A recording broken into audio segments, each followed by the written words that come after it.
setelah anda nampak dengan jelas, dengan terang, nampak dengan ilmiah, nampak dengan bersaksi dengan ilmu akal yang waras, saksana petak sama, pertimbang dengan jelas, suatu pun tidak ada kepunyaan aku. Jadi ini namanya syirik khafi, syirik terang, amat terang.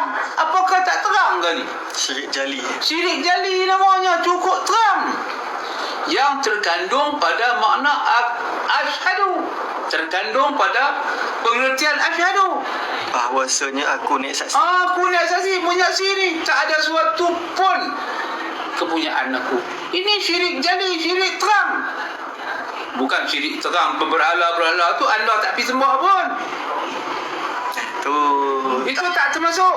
Tak belajar pun dah tahu dah. Tak belajar pun tahu. Belajar pun tahu. Tak belajar pun tahu.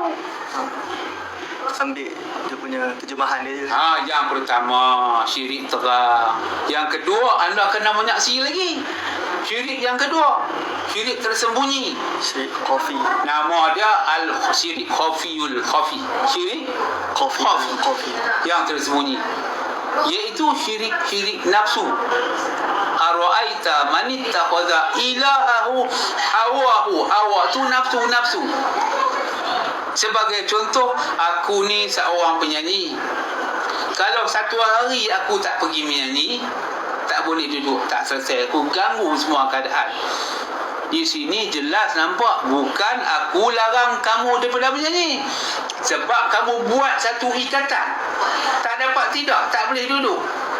Kalau satu hari tak minum kopi O, tak boleh duduk, kena minum juga kopi O. Kalau tak minum, nak berjalan pun tak reti, tak faham, nak bercakap pun tak boleh. Kalau tak isap okok 5 batang dulu pagi-pagi, nak fikir apa pun tak boleh. Kalau tak main nombor ekor tak boleh. Tak main nombor ekor tak boleh. Kena main juga. Kena main juga. Sebulan sekali. Kena Kamu main. tak tengok buntut Perempuan tak boleh. perempuan, Kena tengok. kena tengok juga. Berhalaan juga. Berhalaan juga. Apa jadi macam ni?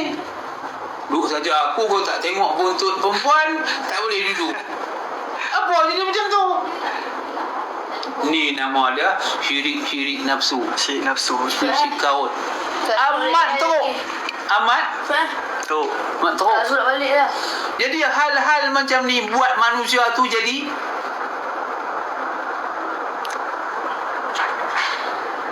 hawa nafsu, jadi berhalaan. Amat teruk. Jadi berhalaan yang amat teruk. Ini syirik khafi. Yang kedua ni. Yang kedua, semua syirik ada 3. 3. Saya habaq di sini 2. Yang lagi satu tak boleh jawab di sini.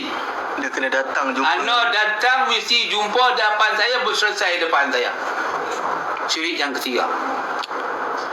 Nama syirik itu khafiyul khafi ilal. Berapa kali ilal khafi tak tahulah. Punya banyak. Sebagaimana ditafsir oleh Imam Al-Ghazali, laksana semut hitam berjalan di waktu malam di atas batu hitam di dalam gua yang gelap sampai badan sendiri pun dia tak nampak. Begitulah terlindungnya. Sebenarnya tak terlindung. Itu namakan Al-Khafi. Anda nak dapat jawapan ini, mesti tak dapat tidak berhadapan dengan saya. Berhajat Sila datang berjumpa dengan saya.